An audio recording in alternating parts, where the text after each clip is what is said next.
120 nations gathered at the UN today. They pledged more than $5 billion and set an ambition that goes well beyond reconstruction, using the devastation of the earthquake as a blank canvas. But how do these lofty goals tally with the very immediate needs on the ground? We begin with the BBC's RuniPlanet at the UN.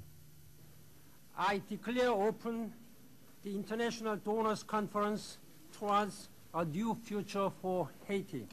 In a grand display of solidarity, the world gathered to pledge support for Haiti. There was talk about not just rebuilding the broken country, but redesigning it. What we envision today is a wholesale national renewal, a sweeping exercise in nation building on a scale and scope not seen in generations. I now invite His Excellency President RuniPlanet, President of Haiti, to address this meeting. Thank you very much. Haiti's president made a plea for long-term investment as the Haitians outlined an ambitious plan of action. At the core is a commission to oversee how the money is spent, co-chaired by the former American president and the Haitian prime minister. The idea is for Haiti to set the agenda, but to also hold it accountable. The strength and the spirit. The presence of both Clintons was a measure of Washington's strong commitment. This is something, said the Secretary of State, that the world cannot ignore. If the effort to rebuild is slow or insufficient, if it is marked by conflict, lack of coordination, or lack of transparency, then the challenges that have plagued Haiti for years could erupt with regional and global consequences. Far from New York, no one doubts those challenges. Haitians are still struggling with basic survival, but they need to begin reconstructing crucial infrastructure like hospitals, schools, and government offices. And beyond the nuts and bolts of recovery is a bigger vision to build a better Haiti. By the end of the conference, that vision was resoundingly endorsed by a panel of the world's top powers. Donors pledged many more billions than requested for the next few years and beyond. So thank you, sir. There's a real commitment here not only to help Haiti repair its earthquake damage, but to set it on the path to a better future. The real challenge, though, will be to maintain that support in the long term and to truly tackle the problems that keep Haiti's people poor. Barbara Platt, BBC News at the United Nations in New York. The people for whom this money is intended are probably not even aware of it. The millions of Haitians who continue to struggle from day to day, wondering whether they or their country even have a future. Organisations have done a valiant job in treating the wounded. They're now strapped for cash and may be forced to close if they don't get help soon. The BBC's Andy Gallagher has more and has gone to one field hospital that is in danger of now closing down. Even in Haiti's barren mountains, there are still signs of hope. This field hospital has been a lifeline to victims of the earthquake, the majority of whom received injuries when their homes collapsed around them. We've got probably about 50 amputees, some of whom are double amputees. Professor Greg Greeno took us on a tour of the mostly tented hospital, where patients receive a level of care few would believe possible in a rudimentary place like this. Last time I saw this foot, about 4 weeks ago, it looked like a shark fight. Like all the volunteer specialists here, Tiffany Fontenot has to pick up the cost of flying to Haiti and even pays for her own meals and accommodation on the camp. Very good. It's her second time here because of people like Pierre. He was trapped beneath the rubble of a building for 3 days and was on the verge of having his foot amputated. There's such a hopeful and grateful people. It's like you couldn't do enough for them. And so coming back and seeing everybody like just so progressed from the first time, I go home with peace. It's like, okay, they're going to be good now. But things aren't good. Despite the progress that's been made here, this field hospital may soon be gone. Funds that were promised are yet to emerge, even though this facility has been singled out as one of the best in Haiti. They've borrowed all they can, and unless more money materializes soon, these people will be told to leave. We will close. We will close, and these patients will have nowhere to go. There's no other outlet for them. And how does that make you feel? Sick. Really. Close by, a group of orphans are setting up their own camp with tents donated by an American businessman. The pastor looking after them has tried and failed to get funding. It's a remote site, but Port-au-Prince, with its makeshift camps and lack of security, has become a dangerous place for children. Some men are very bad, and they sexually abuse children now in the camp, everywhere in Port-au-Prince. That's why we came here with them, to be aware of that. People here are doing what they can to get by, but there's now a growing feeling that Haiti has been abandoned by the international community.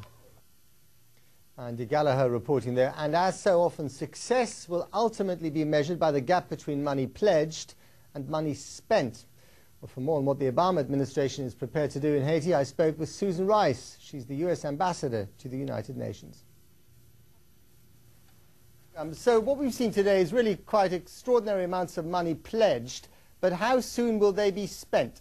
Well, Matt, today at the Donors Conference at the United Nations, the government of Haiti was seeking $3.9 billion for an initial period of 18 to 24 months for the important challenge of recovery, reconstruction, and development.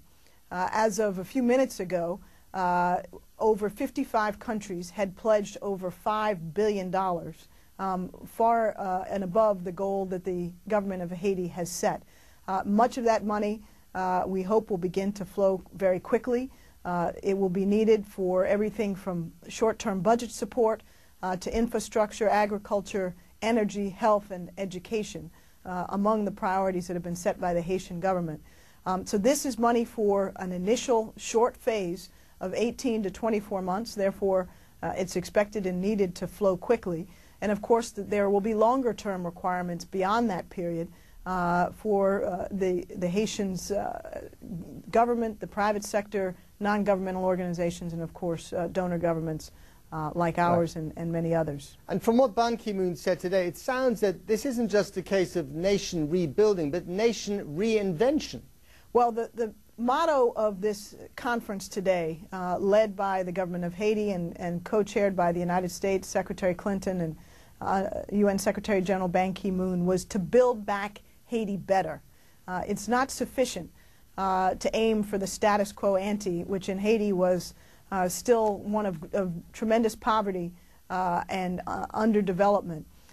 In the tragedy, the enormous tragedy of the earthquake in Haiti, there is potentially a silver lining in the opportunity to rebuild and reconstruct in a fashion that does render the people and the government of Haiti stronger and more prosperous. So, for example, much of the contributions consistent with the government of Haiti's plan will be done in a different fashion. More emphasis on the provinces and expenditures and support outside of the capital of Port-au-Prince. Emphasis on agriculture and infrastructure and energy, critical areas for Haiti's development. When do you expect to see results? In 6 months, in a year? Well, I think we'll begin to see the initial progress in a relatively short period of time, but this is going to be, Matt, a long-term reconstruction challenge. There's no doubt that the devastation of this earthquake has been so enormous and so broad-based.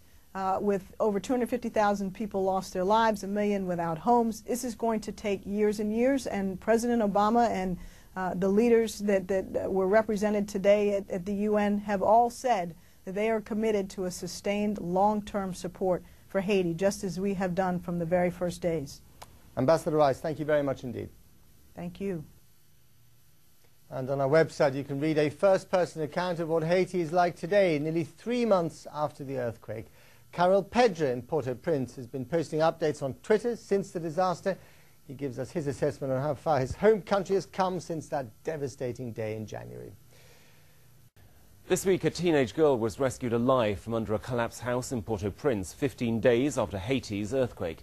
She was severely dehydrated and appeared to have a leg injury. French and Haitian rescuers said Darlene Etienne's survival was inexplicable. From the Haitian capital, Port-au-Prince, here's the BBC's Rajesh Merchandani. After 15 days, a combination of luck and determination led to an incredible rescue. Darlene Etienne's family thought she was among the many dead in her university building until someone heard her cries. The teenage student survived by drinking water from a bathroom. She's very dehydrated and weak. We were able to place a drip despite the difficult situation, but we are confident. Amid cheers, she was taken to a field clinic and then to a French hospital ship. Today we found the doctor that first treated her, surprised at the rescued girl's good health. She feels essentially thirsty. She was dirty, and she has only some superficial injuries and not very big problems. She feels good. And this was the team that found her, back at work today. Even though search operations are officially over, they refuse to give up. This week has seen several incredible rescues. On Tuesday, a man was pulled out after 12 days. He became trapped in the first major aftershock. And at the weekend, another man was freed. He survived on snack foods he found where he was stuck. But for every moment of joy, there's equal despair. After a day of digging, search teams gave up hope for a woman they thought was still alive under this building. The latest rescue defied all the odds and the predictions, but few dare imagine there could yet be more. Rajesh Merchandani, BBC News in Port-au-Prince. It is 2 months since Haiti was struck by an earthquake so devastating that the reconstruction has barely begun. Hundreds of thousands of people whose homes were damaged or destroyed are still living in tents. The BBC's Sonali Shah has been talking to some of the younger survivors.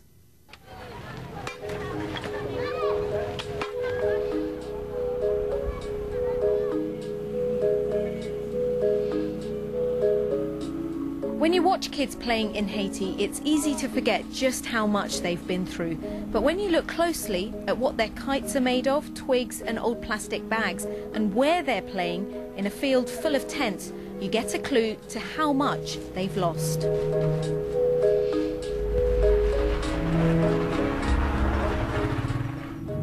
After weeks of planning, we're finally driving around Port-au-Prince.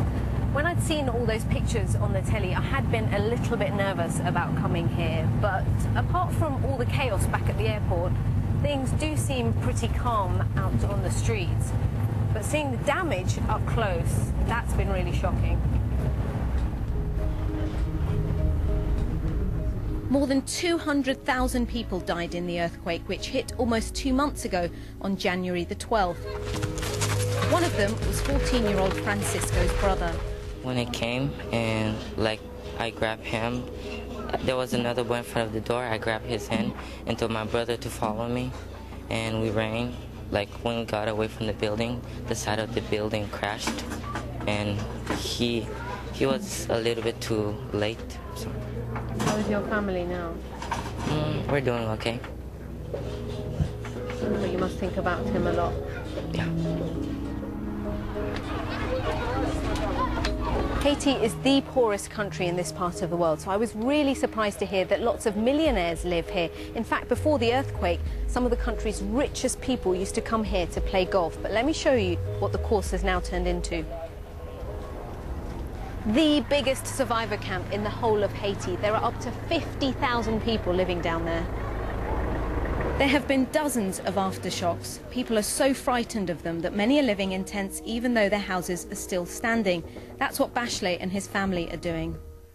So Bachelet's just told me that this is where his brothers and sisters live during the day. This is their damaged house. But at night, they're too scared to sleep under the roof here, so they sleep out at a football field, which is just nearby. So this is where Bachelet and 8 other members of his family are sleeping. I really don't know how they're fitting 9 people in here. And what they're sleeping on is concrete blocks covered by a blanket or just on the hard ground. When the earthquake first happened, we were being told there wasn't enough food to go around. But now you can see lots of it being sold on the streets of Port-au-Prince. It's just that not everyone has enough money to buy it. Electricity is back in some areas too, but with the usual power cuts. But even though the city is bustling again, one thing you can't miss is the hundreds of signs asking for help.